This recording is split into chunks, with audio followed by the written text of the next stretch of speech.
Like our job is not hard. Making money is hard, you know, because you got to be a skilled salesperson. You got to be a people person. You got to, you know, you got to be in a position where people will trust you. But the actual logistics of our job are not hard. We're showing home. Like, I got to call you out, Shawn. Here we go. Let's do it. I saw on one of your Instagrams, you compared agents to EMT. Yes. I know you know how many dead people EMTs like see on a daily, they like see dead people every day. Like, where are the EMTs? I'm like, what do you got to send like an emergency DocuSign? Like, what is it?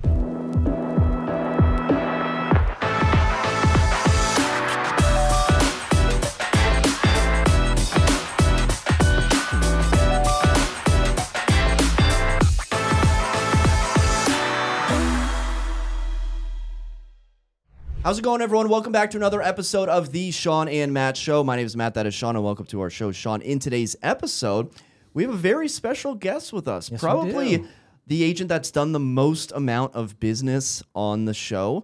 This agent is the principal broker and founder of Glass House Real Estate, a modern real estate company serving DC, Maryland, and Virginia. This agent or broker consistently ranked as the #1 real estate agent in the DC metropolitan area by Real Trends, America's Best Real Estate Agents as advertised by the Wall Street Journal. Over $750 million sold. Closing in on a billy. Closing Almost in. $1 billion. That's as a tough mark. featured on CNN, The Washington Post, and nationally recognized as a leading innovator in the real estate industry. Please welcome to the show, Khalil El-Ghoul. Thank you, dude. How's that for an intro? That's pretty good. That's pretty good. Dana White Dude, just I was went thinking on. the same thing. I'm just going to I was get like, up and Khalil's walk just going to away. walk out. Yeah. You can't, gloss him up too much, and then he's just going to roll his eyes and just walk out of here. Yeah. So, Khalil, let's bring it back before the $750 million. Almost $1 billion now. Almost $1 billion. Yeah. I stand corrected. Yeah. You got to update some of those bios I online. should. Yeah, it's been a couple years. Because at first I was like over 500 million, and then I saw another bio 750. Well, that's the thing is all these websites, they're not automatically updated. You have to go back and say, oh, yeah, man, I forgot to update that thing 2 years ago. Okay. For 2 years. So we'll round up almost $1 billion. Yeah. So how did you immediately open up your own brokerage? How did you first get started in the industry? No, I mean, it takes 5 years before you can open a brokerage. But the moment I was eligible to start a brokerage, I did. Like on year 5, I took the course, and then immediately became a broker. So you always knew you wanted to be a broker or have your own brokerage, or how did that work out? I just didn't want to answer to anyone. I wanted to be independent. The first real estate company I worked for was a small shop. It was, he was running it under his name. I came in and said, hey, let's rebrand it. I'll do all the marketing for you. That's kind of where I started, more on the marketing side. I was like, let me market your brand. Let me market, get you listings and leads and that sort of thing. And then ultimately, I started taking some of those leads, and I was like, hey, I can actually do this. Yeah. So then I decided, hey, I'll be a real estate agent. Yeah. Okay. And I think that's funny because I kind of grew up, I started with Century 21, but when I was eligible, I got my broker's license. I worked for a mom and pop shop between Century 21 and me starting my own brokerage. And that period, at first I thought, oh, I just want to do this. Because I didn't want anybody overseeing me. I wanted to manage everything. I wanted to do everything. But then once I started doing it, I was like, man, this is maybe a little more work than I expected, or maybe a little more management, maybe a little more risk than I'm willing to take on. And so and plus we went through like the downturn, right? Yeah. So it's all harder. And so, you have to be able to say, starting your own brokerage there's a lot more that goes on that most people wouldn't know, right? Definitely. And the context is totally different now. Like today, would I ever do that? No. There's just so many more options. Yeah. But in 2010, it was like Weicker, Long & Foster, Remax, Keller Williams. Yeah. And that was it. Like you had to join one of those shops. There were no online brands. The 100% commission models that were around were Fairfax Realty, Jobin. Like those weren't really places I wanted to be affiliated with. So I really didn't see many options. I went and interviewed with all those folks, and I was like, this is just not for me. Right. And then, but today I wouldn't do it. There's just way too many other options and cloud brokerages that you're right. It is a ton of work, especially being in DC, Maryland, and Virginia. Yeah. You might as well be in 3 different countries in terms of so how they different. operate. Yeah. The Maryland jurisdictional addendums. Oh my gosh. Like I just got my Maryland license back and I'm like, why did I do this? You know, I'm looking for an investment property, but it's so much different and so much work, and every jurisdiction is different. Yeah. Every little county is different. It's like a 50-page contract versus a 12-page contract. Yeah. And so do you have Glass House license in all three? Yeah. Yeah, Wow. absolutely. So that's the tough thing. That's a whole different managerial side of things. It that is. People don't understand. It does get, I got to be careful. Yeah. Yeah. So with Glass House, how is your company structured? Like listing agents, buyers agents, admin, what does that look on the back? I mean, it's been an evolution. It's definitely changed over time, but I've always sort of been a small shop. I'm an agent that sort of parades as a brokerage. I've always been a producing agent. The most I've ever had in terms of an agent count has been like 4, but I'm just not a people person. It's like weird to say in being in real estate. I'm really good one-on-one. I'm really good like in listening presentations and working with people directly, but managing folks, being in an office with people coming and going is just not anything. I know what I'm good at and what I'm not good at. Yeah. And I'm just not naturally a people person or a leader to that regard. But I've always had one buyer agent. That's kind of been like my consistent. It's been myself. I usually do all the listings. I have one buyer agent. I have a couple assistants. Briefly in 2021, I had a listing agent whom it just the volume got so out of hand. I needed that additional help. So I had one listing agent, one buyer agent, 2 assistants, and a field agent. And that's kind of how I'm structured today, minus the listing agent. So are you doing all the listings yourself? I'm doing all the listings myself. That's a lot of work, right? I mean, it is. I mean, it's much more manageable. I mean, in 2020, I sold 140 million by myself, and that was not by design by any stretch. And I was like, I'm never doing that again. Yeah. Like that was not fun. It was COVID. When when COVID first hit, I lost 2 people right away just by coincidence. Yeah. One moved away, one went off and did his own thing. And then I was like, shit, COVID. I'm going to just like buckle down. Who the hell knows what's going to happen? Yeah. I'll just do all the business myself because, this might be the end. Who knows? Yeah. And then obviously it wasn't. Yep. But now the volume is much more manageable. Like I've done so many deals in a year that doing 50 or 60 million, I don't want to say is easy, but I have a fantastic team in place. I have a lot of help, and it's manageable. Yeah, and people don't understand when you're doing that volume, there is a lot in the background that people don't understand that has to be done, that you're managing, and thankfully you have the people behind you. But, when I sell myself 30 some homes, but it was in like an 8-month stretch, but that was a lot for me, Yeah. Like that's a lot of thinking and stress that happens that people don't understand that goes on. Yeah, totally. And I don't want to take all the credit for it. Yeah. And I say assistants, but they're way more than assistants. Like Yes. they're partners, they're managers. I really rely on my team a lot, and my team's client facing. Like I don't hide them behind like a computer. Like I'm like, hey, this is the person you're going to deal with up until this point. Once we're under contract, this is the person you're going to deal with. And I find if I set those expectations up front and everything goes as planned, the clients are totally fine with it. Yeah. Yeah. What's the breakdown between buyers and sellers? It's probably about 50-50 now. Okay. I should have looked because I knew I was coming on here, but about 50-50. Has it always kind of been that way? Or No, definitely not. I mean, it was like most agents, very buyer heavy in the beginning. It started about 2020 to go almost even. And I think last year was pretty much right down the line. Mm-hmm. Yeah. How are most people finding out about you? I mean, at this point, it's mostly referrals and repeat clients. I just helped some guy buy his 5th. He was my very first client ever in 2005. That's awesome. And he just bought and sold again last year. So like I stay in front of people. That's something I'm really good at, is staying in front of my old clients. So the 80% past and repeat clients or referrals, excuse me. And then the other 20 is online leads. I've really made a big effort to get into new construction over the last couple of years, and it's really paying off. I've done 20 new builds in the last 2 years, and that's all just online marketing, writing blogs, content, that sort of thing. The Arden. The Arden, yeah. Mr. Arden himself. I've been super lucky to kind of plant myself in that neighborhood. Shawn, do you Isn't know it the funny Arden? how that happens? I've heard of it, but I don't know exactly where it is. Oh, tell us about it. It's a neighborhood in Great Falls by Toll Brothers. They start at about 3 million, like 3 to 5 million. Jeez. I'm on my 5th transaction there in the last 2.5 years, and it's just it's kind of my niche almost. Yeah, you know, that's great once you find it. Sometimes it just falls in your lap. You do one, and then all of a sudden it becomes your niche. That happened to me at Yeah. Gaslight Square right here.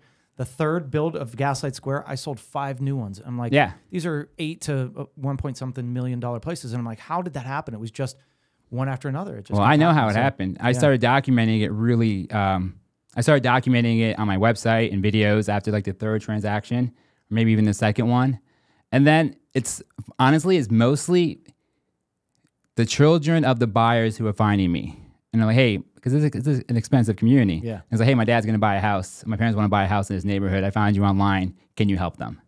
And that's been 3 out of 5. That's great. Yeah. Now I have my first resale going on the market next week there. Good. They're already reselling? Yeah. When did they finish?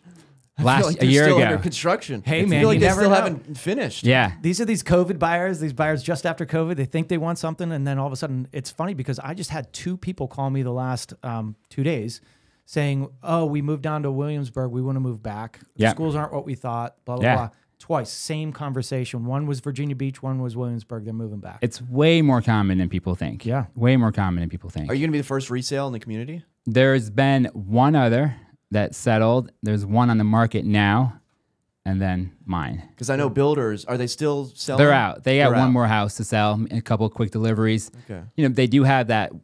They have a 1-year rule that if you do sell within 1 year, you have to give them 10 to 15% of their gross proceeds, which no one will ever do. So it's just an incentive not to sell. But these folks are out of that 1 year. Good. Yeah. I learned that from your video Yeah. about the Arden. All right. We've Doing had my those in place research. before, yeah. So can you, let's move on. Can you summarize, what your business proposition is, what your business model looks like? How would you describe Glass House Real Estate? It's, the idea of Glass House was transparency. And something that I did really early on is I started advertising commissions. Instead of I put it front and center. Like, this is what I charge. And on the buy side, I was like, I will charge 1.5% to help you on the buy side. I don't, you could frame it however you want, but it's allowed me to work in a much more larger geographic area. It allowed me to work in much higher price points than maybe I would have otherwise in that early stage of my career. And it tends to attract a certain type of buyer that I think is who I want to work with. They're usually 2nd or 3rd time home buyers. They're usually A paper, really good credit, big down payments, and they have something to sell. And on the sell side, same thing. I say, look, the concept of getting more for less is not an easy concept for folks to understand right away. It's an alien concept. Like, what do you mean you're going to get more for less? I'm like, well, I'm going to do everything that, this guy said he'll do, or, the traditional agent would do. I'm just going to charge you less. And because I've done so much volume, I've sold over 1,500 homes, I just have the experience and know-how that I feel like you'll get an exceptional service. And because I own my own brokerage, I don't have franchise fees. I don't have commission splits. I don't have a big marketing budget. I just simply lower my costs and pass that savings on to you. And that's exactly what a lot of people don't understand. And when you hear discount brokerage or something like that, you get this negative connotation all the time. And it's like, that's not necessarily the case all the time, because if you think about it, and I was thinking about this the other day. All right, you have your discount brokerages that'll charge you less. You have your agents that are completely reliant on Zillow. What's really the difference? They're paying for a service. They're paying to get you and they're not necessarily giving you a rebate, but they're spending so much dollar to get that. Yeah. Right? So in the end, you're making just as much as them by discounting them, paying Zillow. Zillow's getting all the money, right? Yeah. And then you have, more your traditional things, or maybe people like us that, we'll vary we don't project what we're charging, but we can vary it. We don't have somebody over our head saying, you have to charge this. This is just what we found works for us. We don't put it out there on what we charge, but what we do put out there is like, we do video. You're going to have excellent service. You're going to have the great marketing, all that stuff. So, Sure. We're paying a lot. We're not going to charge you the highest amount, but we hope that we're going to give the same service. So it all kind of washes out. Yeah. Right? And in the end, putting it out there is when, to me, it was always a no-brainer. I got my license when I was in college. Yeah. Like, I was still living in a frat house, like, doing college stuff. Yeah. So the idea that anyone should work with me, it was just crazy on its face, right? Yeah. Like, all right, you want to buy $500,000, $1 million house? I don't really know what I'm doing. That's but like here's anybody starting out, though. You Yeah, know? exactly. Yeah. But the current sort of infrastructure or expectation is that the person who's starting out charges the same amount of money as the best agent in DC, right? Right. Like, there's fundamentally no difference. And I think that concept would just never made sense to me. So that's how that's where the whole idea was born. And then I just ended up like, hey, I kind of like this. I'm really busy. I'm making money right away. So if something works, why break it? Right. And I've just ran with it for the last 14 years. So on the buy side, you're getting 1.5%, and then whatever surplus is going back to the purchaser. How are your buyer agents getting paid? Are they on a salary? They've always been on do they salary. Get bonuses when they close? Or? Yeah, Okay. you got it. Base salary, and that's something that's not easy for people to. It's a big risk, and you really got to be confident in your volume, in your business to start paying salaries. But salary plus bonus. Just recently, I've gone away from that, and now I just have one buyer agent, and we're on a 50-50 split. Yeah. But I don't mess around. Like, anything I get under $1 million, I don't cherry pick the deals and say, "Oh, I'm going to do this one because it's easier." I'll give you the shitty deals. Like, anything that comes in under a certain price point is his client, and I just don't. If I try to take on deals or cherry pick deals, I just don't do a good job anymore. I'm just not at that stage in my career where I could facilitate those transactions. And then on the listing side, I just have a lot of extra help. A listing manager, a field agent who's out there for photographs, staging, open houses. And then I answer the phone. That's primarily my job. Answering the phone and going on listing appointments. Yeah. Yeah. So buyer's agent on a salary, rebates sounds pretty similar to Redfin. So if there's a consumer out there that is looking at Redfin and looking at Glass House, what would you say the main differences are? Individual, right? It's just like there's really, and that's a great question, actually. And I like to reframe it this way. What's the difference between me and the Sotheby's agent? What's the difference between me and the Compass agent? Like, why frame it with Redfin? I'm an agent, and I do a really good job, and here's what I do, and here's my track record. And just if you have a conversation with me for 15 or 20 minutes, you'll sort of quickly understand and have a grasp of exactly what you're trying to do. And hopefully, if I do a good job, you feel confident that I will help you be successful. So to tie me to a price point and to a fee structure, I don't sort of accept that narrative. So when someone does say that, I go, you're comparing me to the wrong sort of business model. You're comparing me to the wrong thing. Compare me to this other guy, because that's fundamentally what you're getting. And then, okay, that kind of makes sense. Yeah. So the idea is that, like, I've done 1,500 deals. This is the only thing I've ever done. And just to sort of my track record allows me to kind of have that confidence. Yeah, and I think, the whole salary thing is tough because especially now when you're seeing lower inventory, you're not maybe doing as many transactions as you were.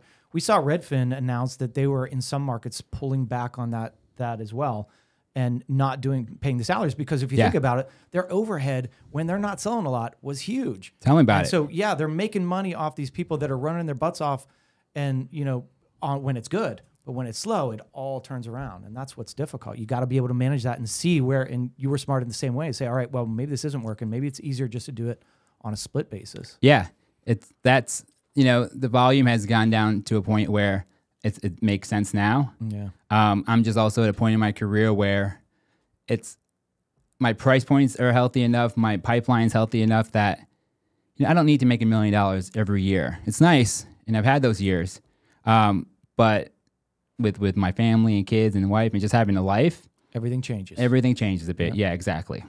So yeah, that's the hard thing to do then is take yourself out of the business a little bit, keep making the money that you're making.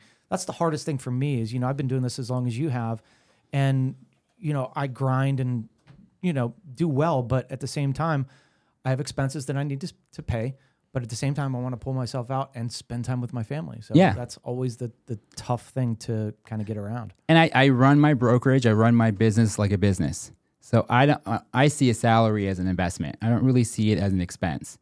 And if I pay a buyer agent, my agents and my assistants at the peak of the market, they're all making six figures. But I know if I had a commission, but they're agents. They're doing everything an agent would do. Mm-hmm. But if they were on commission splits with that same volume, they would be making 2, 3, 4x. Mm-hmm. So I just have to have faith that, hey, it's going to work out. And sometimes it's scary, having 5 people on salary. But thankfully, it's worked out. But that allows me to offer this sort of business model. It allows me to sell so many homes while still having a life. And driving the kids to school every day and being home for dinner every night. Like I have it pretty good in that regard, my work-life balance. Good. It's a hard place to get to. With the amount of quantity of real estate that your brokerage is selling, I think the natural question is there like a dropping off point in terms of quality where you have agents just doing laps around the Beltway trying to show all these darn houses that are coming on the market? So what does that look like from like a buyer agent perspective? How many houses are they showing per day? How many clients do they have at one time? Because Shawn and I'm in a different let me rephrase this. You're in a different universe than I am in terms of output. But that being said, I have a intimate relationship with like 4 or 5 buyers right now, and a handful of sellers. But in your world, I mean, how many clients are these buyers agents taking out? Well, I have a dedicated field agent who shows homes, and that's a huge game changer. And he's really good at it. He takes every appointment, and we're not in a place. I mean, it's rare that now someone goes out and looks at 5, 6, 7 houses at any given time, but that used to be the case all the time. Mm-hmm. But between having someone that's their job. I mean, that's what they do. And it gets paid handsomely for it. So that solves that issue right away. And Redfin probably does the same thing. And then if it gets out of hand, it's too many clients, then the buyer agent will step in and help. I'll step in and help. But it really hasn't been a problem. There's certainly been some months over these last couple of years where it's been a lot. But if you're set up in a way where you're efficient and your team is reliable, it hasn't proved to be an issue yet. So is that buyer agent, they're doing everything as far as writing the contracts, home inspections, everything, the whole transaction the whole way through? You got it, yeah. I mean, we work as a team. We're always there to help each other. But, the idea is that all the systems are set up that it's really easy. I mean, this is not a tough job. Like being a real estate agent on its face, like our job is not hard. Making money is hard, because you got to be a skilled salesperson. You got to be a people person. You got to be in a position where people will trust you. But the actual logistics of our job are not hard. We're showing home. Like, I got to call you out, Shawn. Here we go. Let's do it. I saw on one of your Instagrams you compared agents to EMTs. Yes. I know you know how many dead people EMTs like see on a daily? They like see dead people every day. Like, where are the EMTs? I'm like, what do you got to send like an emergency DocuSign? Like, what is it? No, the thing is, like, it's not a difficult job. It's not job. about seeing dead people. It's about running when you have to run, going when you have to go. Yeah. And that's the thing. Sure. It's like, it could be that, hey, I need to see this house right now, and it's 7:00 at night. Are you going to go show it, or are you going to lose the deal? And that's where I'm equating. Oh, I got to miss bedtime. Oh, that's actually kind of nice once in a while. You kidding? Yeah, I mean, it depends. Let the wife handle that. Depends on how you frame it, right? But the point was, like, you have to go. Sure. Like, when you're getting the call, you got to go. Or if you don't go, you're going to see dead people. Yeah. You're not going to get your deal done, right? Absolutely. And so, like, that's the thing is, it's hard to make money in this business. How do you make money? You have to run. And if you're not running or managing or figuring out how to do that on a big basis that you're doing when you're just starting out, or you're trying to manage buyers, you got to run to make the money. Or if you don't, you're going to lose them. Yeah. So that's the key. There is. But like, back to the point, like, so the logistics of the work isn't hard. Like, writing a contract is plug and play, right? Showing homes, setting appointments. It's having people trust you and being when I realized this job was a sales job, I forgot where I heard it, but I do remember it sort of clicked for me, like 2017, 2018. I was like, you know what? This is a sales job. I'm good at, I've been spending time on marketing and the gimmicks and everything, but like, if I become a really good salesperson, that's how I'll succeed in this job. And ever since I framed it in that way, where this is a sales job, first and foremost, my production just took off. My ability to close, just my closing sort of percentages just went through the roof. Like, and I don't think enough agents understand that when they get into the business, or even if they're in the business, that this is a sales job. And I'll debate anyone on that. And they'll say, well, we're advisors. I'm like, well, you don't charge people for advice, do you? I give advice all day long. I'm not sending you an hourly bill, or I'm a consultant. We're matchmakers. Yeah. You seen that one? Yeah. I'm like, consultants charge consulting fees. That's not what you do. You get paid when you sell. And once I sort of understood that concept, everything became easier. Yeah. There have been a few things that have come out recently. Redfin just announced a sign and save program. Yeah. Not sure if you saw this, but they're going to refund up to 0.25 to 0.5%. Now, for the viewers out there, Redfin had a rebate program. They got rid of it in 2022. Now they're bringing back a similar program. And then, in addition, I saw this post. Yeah, I saw that too. Okay, you're on top of it. Where a brokerage in the Bay Area is charging 3.5% total commission. And then when it comes to the buyer's agents, most of the sellers, reading from the advertisements, elect to offer only $10,000 to buyer's agents. Should the agent seek additional compensation, the buyer can cover the difference. And then alternatively, this brokerage's team will represent that buyer on their listings without any charge. Yes, even waiving the $10,000. So, Khalil, my question to you is, as you see Redfin giving money back, as you see, I guess this brokerage in the Bay Area, they claim to be like the number one listing brokerage. Do you think real estate is just becoming a race to the bottom with everyone lowering the rates? I don't think it's a race to the bottom. There's a lot of money to be made. These are still big numbers in the big scheme of things. I think that 90% of agents have a tremendous amount of more capacity that they can work, that they can sell, right? If 50% of agents sell one house or less, I've sold over almost 1,500 homes, and sort of my sort of toxic, what's it called? My toxic trait? Yeah, is I look up production. I always kind of look up someone's production when I'm working with them, or if I see someone write something snarky online, I'll go look up her production. And then most agents are in if they're selling 10 million, they're doing well, right? Right.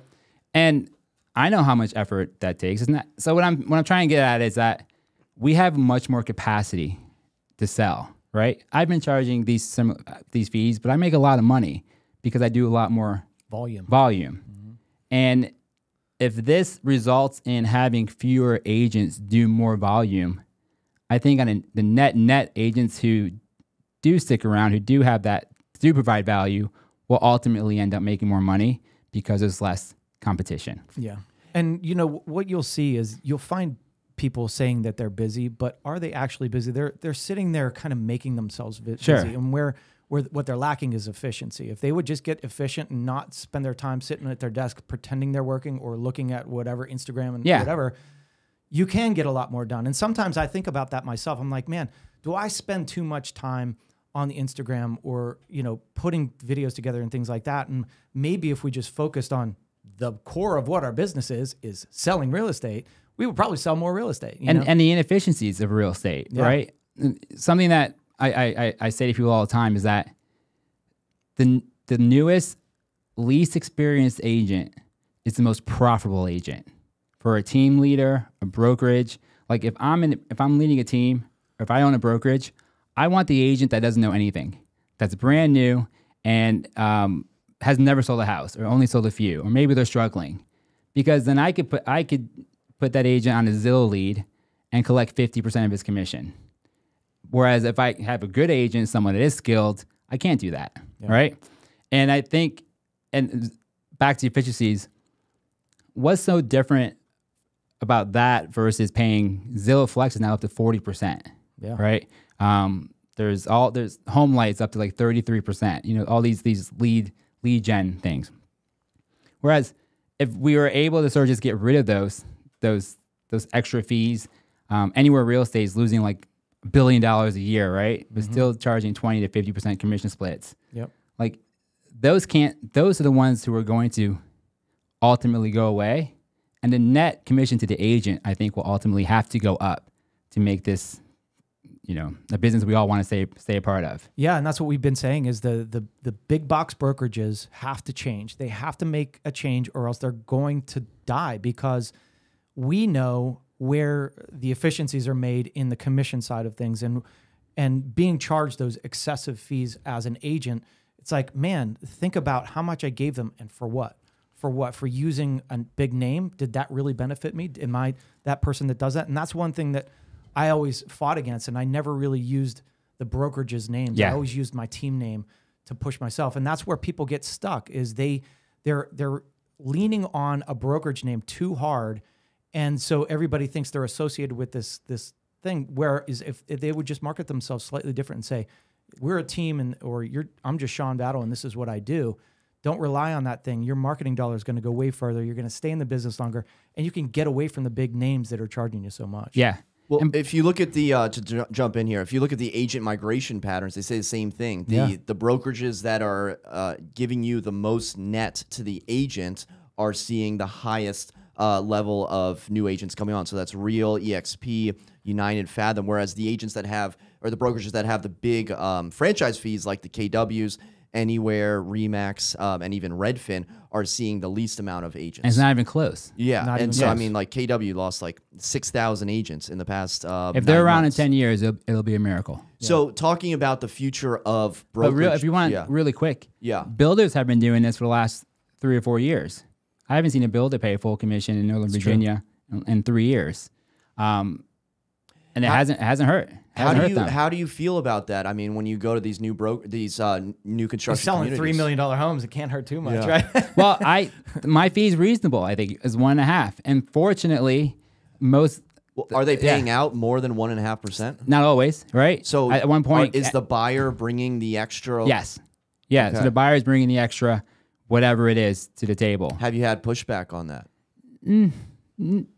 Pushback, you know, I've had hard conversations about it, but not necessarily pushback. And, you know, I'm super aggressive when it comes to like new builds and construction. I tend to scare the hell out of people when they are buying a production home, and for good reason.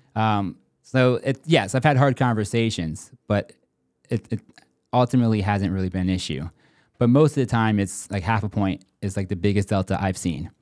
A lot of times you can get the buyer to make that up in the negotiations with the builder if you've got that leeway to negotiate. Yeah, right? well, that you don't.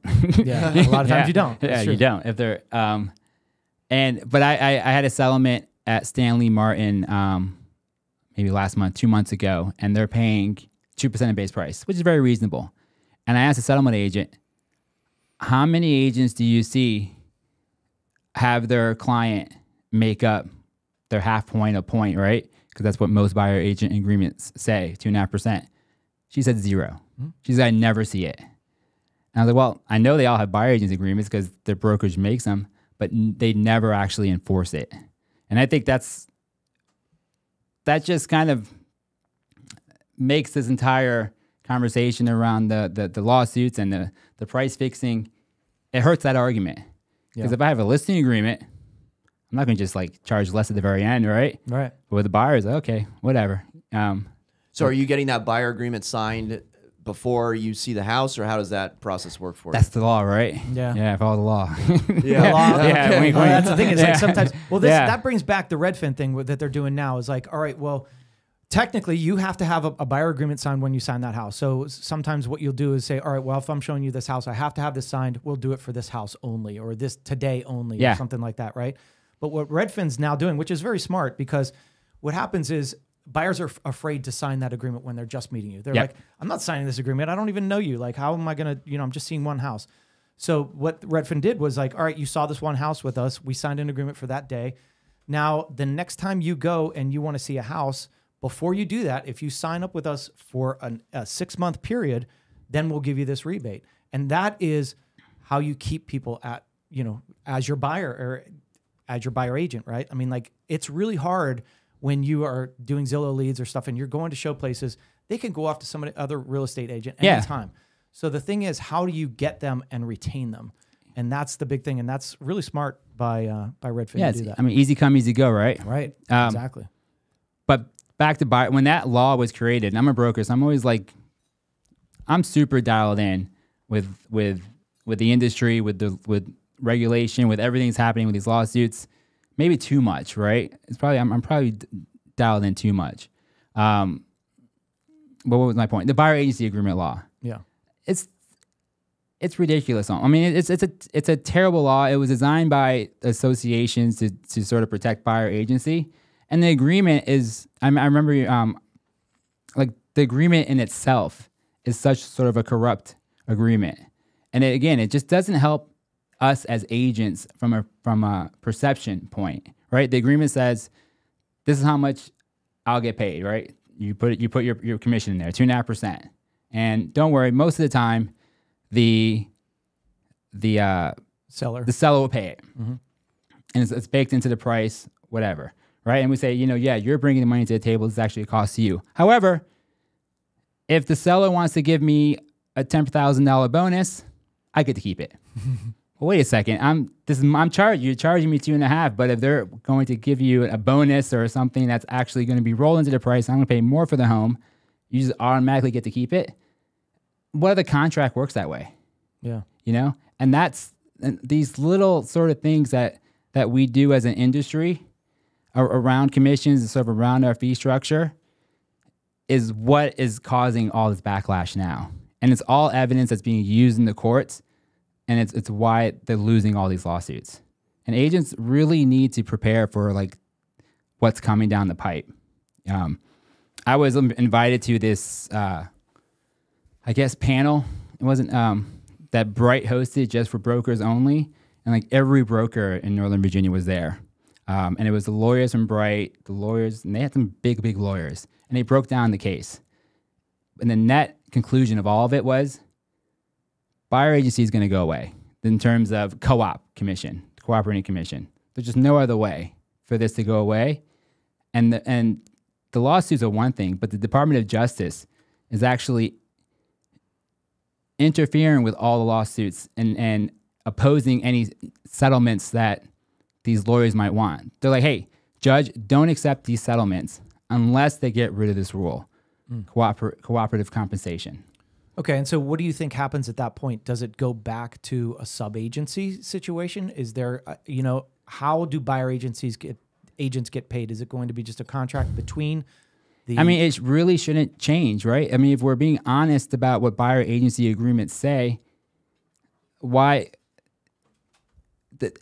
I'm going to have the exact same conversation with people. Like, this is and I've been having... So that's a good point. I've been having the conversation, I feel like, the right way for the last 10 years. I've always framed the conversation that way. That was kind of my value proposition. I said, this is my fee. This is what I'm charging you, 1.5. Whereas the industry has been having the conversation completely opposite. Right. Like, my services are free. It's going to cost you nothing. Which is crazy, right? It's not crazy, but that's what we all did. That's what, a lot of people were teaching, hey, for forever. They were saying, no, my services are free. No, they're not. Like, you're getting paid. They're still doing it today. Yeah. Yeah. If you go to this guy's website, he has it on his website. Does he really? Yeah. Wow. Oh my God. Yeah. Oh my gosh. That conversation is going to have to just be flipped upside down. And the reality of that is that buyers are going to be more skeptical of who they hire. So am I going to trust the rando that I meet at a Zillow lead or an open house, or doesn't have the experience? Like, hey, it's going to cost you $30,000. When's the last time you spent $30,000 on anything? Yeah. It's like a car, a wedding ring, and a commission. Like, you know what I mean? Yeah. That's what it is. Yeah. So then they're going to start seeking alternatives or seeking better service, right? Right. And naturally, the cream will rise to the top, and then everyone else won't.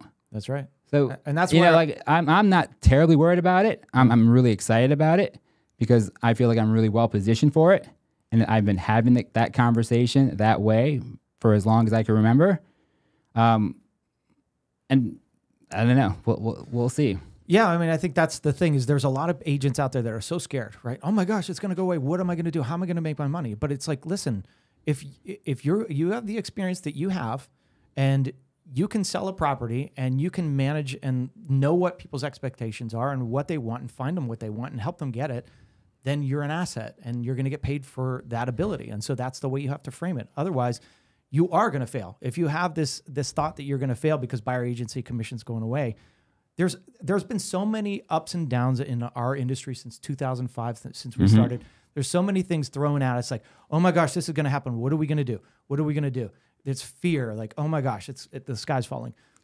It's if you can get around it and just digest it and say, all right, this is what's going to happen. We're going to have to turn it around and frame it like you're saying, this is what I'm paid and I deserve this. And if you want to hire me, then let's go, right? Yeah. So people are, how do you think the money is going to come? Do you think lenders are going to start saying, okay, there's a 1.5% charge. How do we bake that in?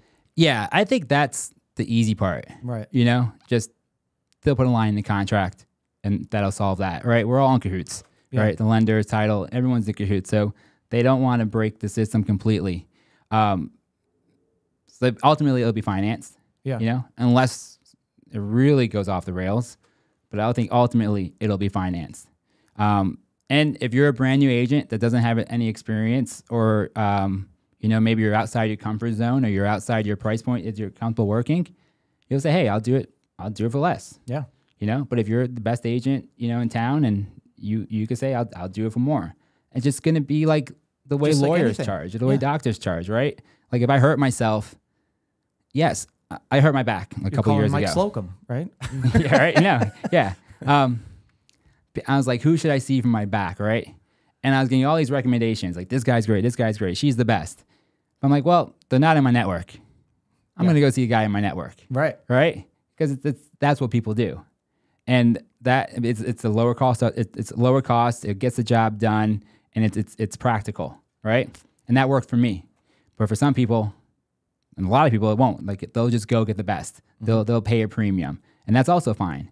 But there'll just be options for people. And right now, there's no incentive in our sort of fee structure in the way that commissions work to create that environment. So ultimately, the result of these lawsuits will create an environment where buyer agency will be more competitive, the same way that listing commission is competitive, right? That's a good point. Yeah. Do you see Glass House taking on more of these traditional agents that are maybe looking for an opportunity where the foundation has already been laid with someone who's already had a million conversations like this? Or are you kind of at a good point with the number of people that are on your team where you're churning out enough volume to make everyone happy? That's a good question. I get calls every week or emails every week. Like, are you hiring? Can I join your brokerage? It's just, they do research, they find me, whatever. Yeah, I think at some point I could go in that direction if it's something that sort of organically makes sense, or maybe I find someone that could actually facilitate that process for me. But I'm open-minded and I'm super sort of pliable in terms of the way I work and operate. So ultimately, yes, I do think there will be some growth, and if under this sort of new ecosystem that we're under, my value proposition will be really attractive for agents. But right now, under the status quo, I like to pride myself on being really profitable and having like a nice sort of balance and like work lifestyle. Yeah, because I've looked at some other brokerages like Purple Bricks, Rex, and even Redfin, who's lost like 92% of their stock value since 2021. And it seems like you become less profitable the more busy you get. But if you can find that sweet spot, I mean, you can rake in $1 million, or you can be able to provide your clientele with the experience that they need while still maintaining overhead low. And I think there's a misconception that people think that they have to have the biggest team to be profitable, or like, I need to create this biggest team. Yeah, you're creating a big team, but half your agents aren't producing, or like big teams aren't profitable. There's a lot of overhead. And so like, yeah, it's like yeah, I've heard numbers of some of these big teams of what they're actually making. And I'm like, they're not making anything. They're the name out there, but they're not making any money. So why would I want to be like them? I want to be small, manageable, being able to provide a good service and make money. You know? And so I think that's the big misconception is like, I've got to have the biggest team. I don't want the biggest team. I want the right people. I was at a Follow Up Boss conference last year, and Tom Ferry was a speaker, and he said something that resonated. He said, "Now's the time to either go really small or really big. Like the in between right now is just not working. The numbers just aren't there. The volume's not there. It's like you go really small, you get profitable, you're in production, you crank out and work, or you go really big, but it's being a team leader and being an agent." The different jobs, right? They're completely different careers for the most part. Yeah. And that's also what people don't realize is that, we're all sort of fundamentally in the same industry, but we have completely different jobs. Like a team leader's job is to keep getting team members in. They're cycling in and out, every week. New team members come in, you get their book right away, like, okay, boom, and then they're out. That's just the way it operates. And that's a whole different skill set than like, okay, now I'm going to work with clients and help them buy a home and make money that way. Mm-hmm. Yeah. Yeah, the more I talk to people, they seem happy with like being a 5-person team or being a 2-person team or being an X number team as opposed to these I think mega teams were like all the rage when teams like first became a thing in like 2017, 2018. Like, oh, you got to join a team. But now people are starting to realize the pitfalls that come to that. Khalil, another topic I wanted to talk about, and this is a brief one, is, I mean, with your new construction experience, I'm curious, who's the best builder in the Northern Virginia area? That's a good question. By default, I don't trust any of the builders. That's a good stance to have. I don't think any of them are particularly good. Like they're average, but with the right sort of diligence and supervision and advocacy, I hope I said that right. You can get an above average house with production builders. They're just not built or designed to deliver like an exemplary product. Just not the way they operate. Right? What's the difference between like Toll House and Stanley? Nothing. Martin? Yeah. Okay. You walk through and you're like, oh, this is a Toll House. It's all marketing. It's all marketing. Okay. Right. And even within standard finishes, maybe, but it's all in price point. Right. What's the difference between NB Homes and Ryan Homes? Right. They're owned by the same company. They have the same supply lines, same materials. But when you buy a Ryan home, all their standards are significantly lower than the NB finishes. But whether you're buying a $1 million tow home or a $3 million tow home, it's the same trim, it's the same counters. You know what I mean? It just maybe it's bigger. It's like a stretched out house. Yeah. What about new construction condos? Have you seen any of them in Arlington, like the Piers or some of the other new condos? Yeah, I've sold a lot of homes, worked a lot. I'm not romantic about real estate at all, right? I don't get excited about it. Tell us how you really feel. yeah. Like when I walk through the Piers, I'm like, okay, well, it's fine. It's fine, it's nice. The views are great, but the finishes are all the same. They're like there's nothing particularly exciting about those units at all. Well, on the flip side, if you were, and we're not trying to single out the Pierce, but if you were the Pierce and you are selling $3 million condos, what would that buyer expect, or what could you offer that would increase that purchasing experience? So I sold a $3 million unit at the Pierce last year, maybe the year before. What was the question? I'm sorry. So the question was, okay, so it sounds like you weren't impressed with the quality or the finishes. Yeah. What could Pierce or any other condo or new construction community could have offered to the buyers that would have made you think, this buyer, this agent, this brokerage is giving my buyer something to work with here? So in that particular situation, my job there and my job in these new construction communities or when I work with these buyers is different for every deal, right? But my job in that particular, for those clients, was like, let me help them make the best decision. All right, if they're going to spend $3 million, great. I'm not going to tell them not to buy it. But I'm going to try to help them make an educated decision on maybe what is the best unit to buy, like where you get the most bang for your buck. Should you buy this corner unit on the 20th floor, or should you buy a interior unit on the 27th floor, right?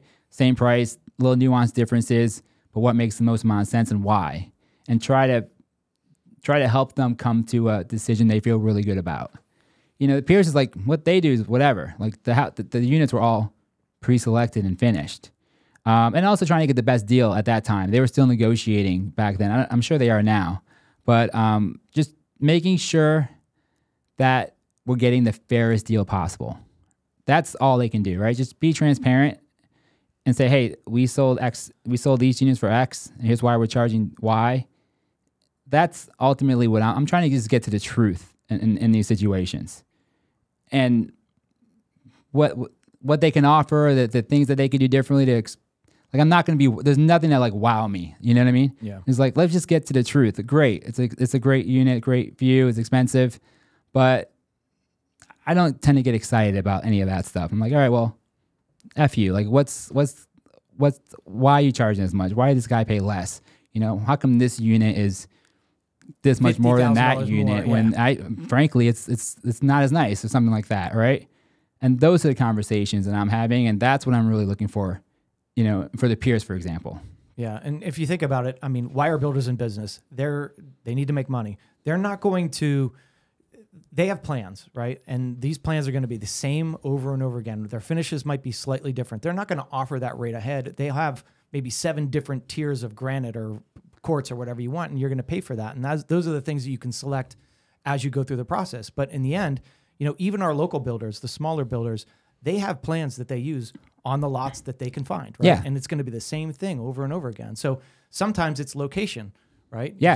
If you're in Great Falls, you're going to pay more than you would Exactly. anywhere else. So I mean, just because you're buying a $3 million house, maybe here it's not a $3 million house, right? Maybe it's a $2 million house. You got right? it. Exactly. You got that's exactly what right. people think. They think they're going to be wowed by the interior, but it's the lot cost and, you know, everything else that goes along with it. Yeah, I have an article on my website that's one of my most popular ones. It's the builder is not your friend, you know? Yeah. And it just basically, I'm skeptical the entire time, you know? And that's another really good point is the builder's contract is always sided towards them, 100% on their side. Mm-hmm. And so that's why you need somebody that knows these contracts, knows builders, knows how to negotiate things, and looks for things that says, listen, this is all about the builder. We need to either scratch this or somehow maybe we can't, because a lot of times builder are like, don't touch my contract. Yeah. But know what you're getting up against. Exactly. And I'm super honest. I'm like, guys, this contract sucks. Yeah. You're paying probably too much for the house, but it is what it is.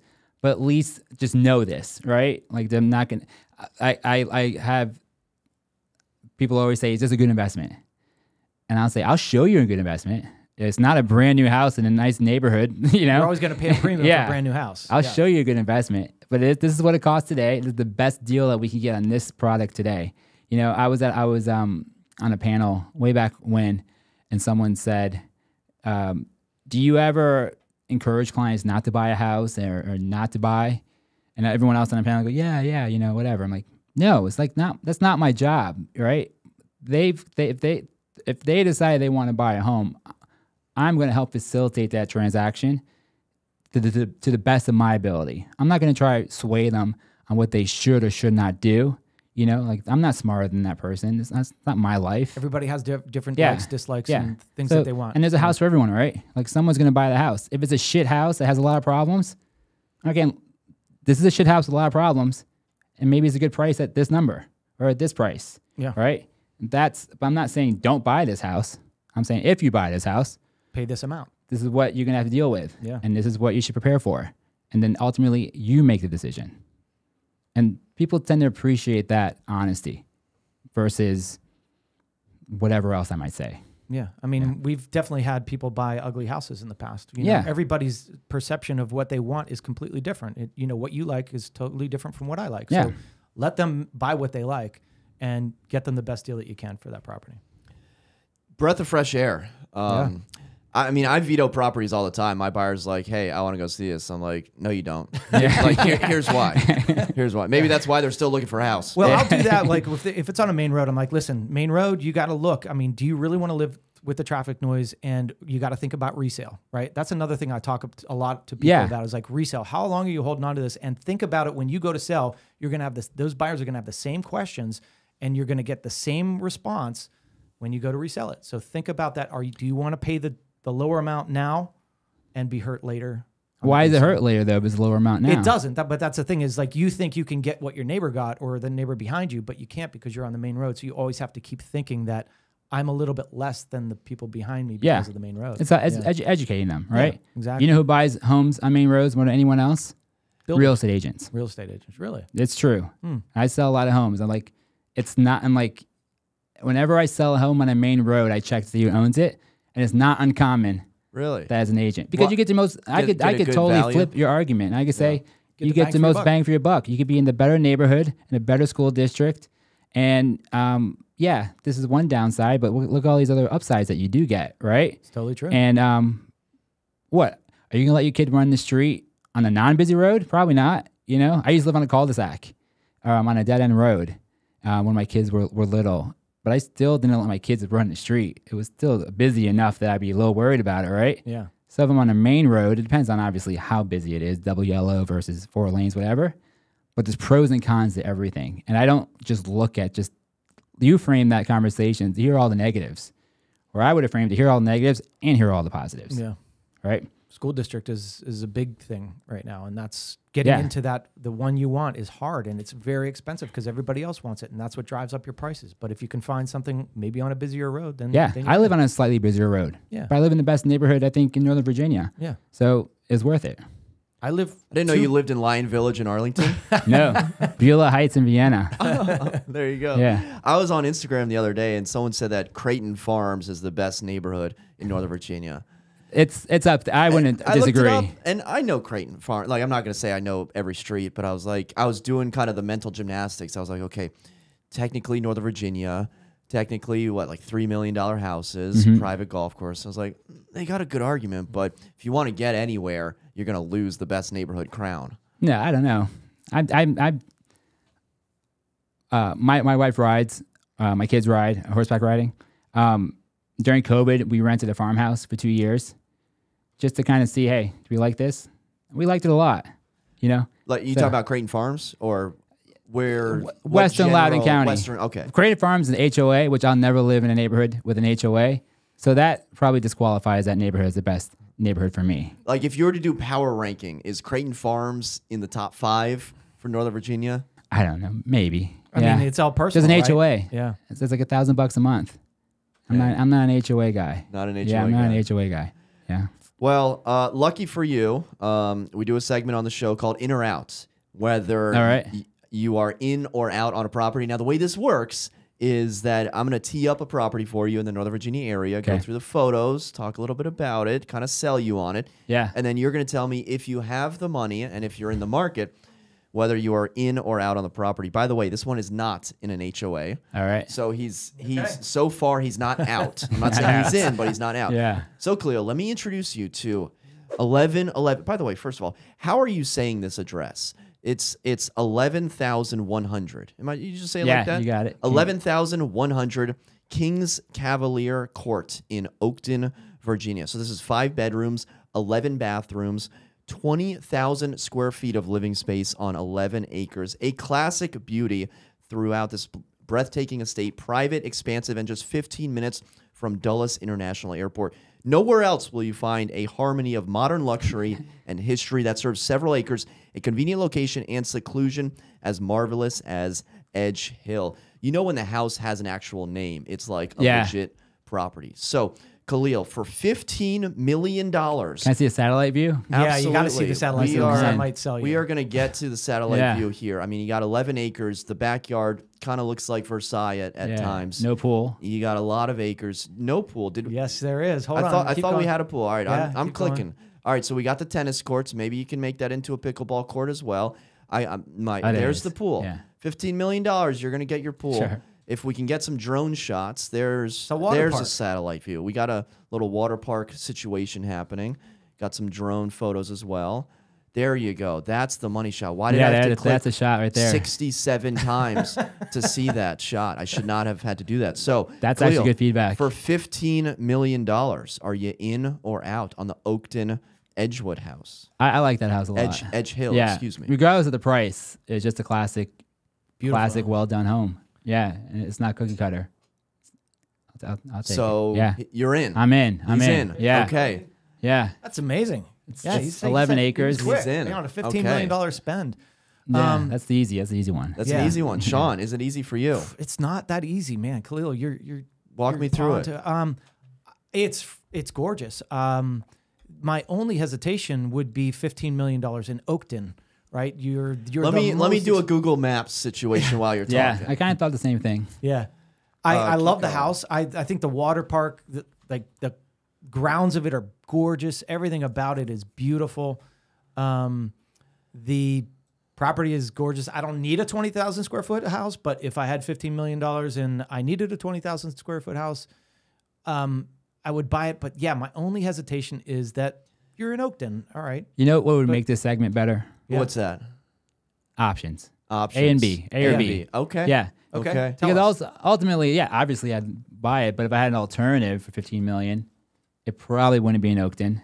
Maybe we Yeah. go in or out, either or. Yeah. Either or. Yeah. You could go either or. Yeah, Yeah. there you go. Because I mean, you're right. It's probably one of the most gorgeous houses that we've seen in this area with the grounds and the pool. And look at that. I mean, that's completely amazing. But it kind of looks like $15 million. So It I get, does. you know, Yeah, whereas it does. sometimes it doesn't.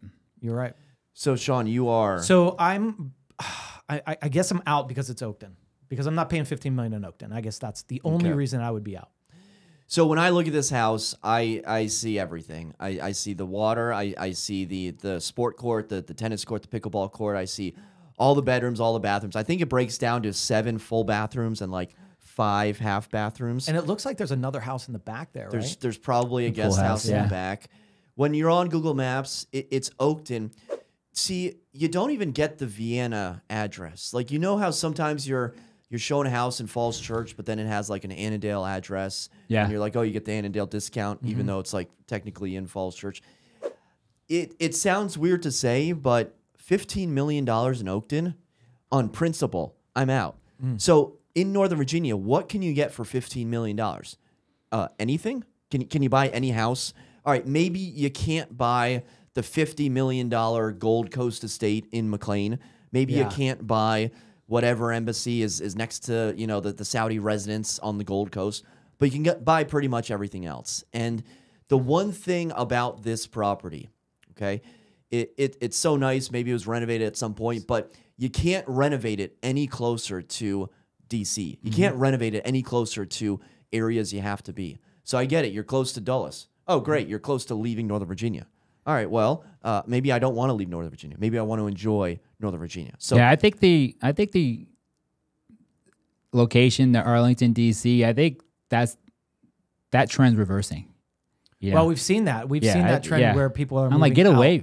Please. I like, Well, and that's the further thing from is, like, DC I get, the better, as far as Some I'm people concerned. and that's what a lot of people are thinking. Yeah, Yeah. you're right. I mean, we had more people move out of Arlington and out to these because it's was more affordable, but we saw the prices just go nuts. The most overrated Yeah. So anyways, city ever. okay, well, if you're on the record saying that DC is the most overrated city ever, we may have to extend this episode a little bit longer. But $15 million in Oakton, I am out. Gorgeous property.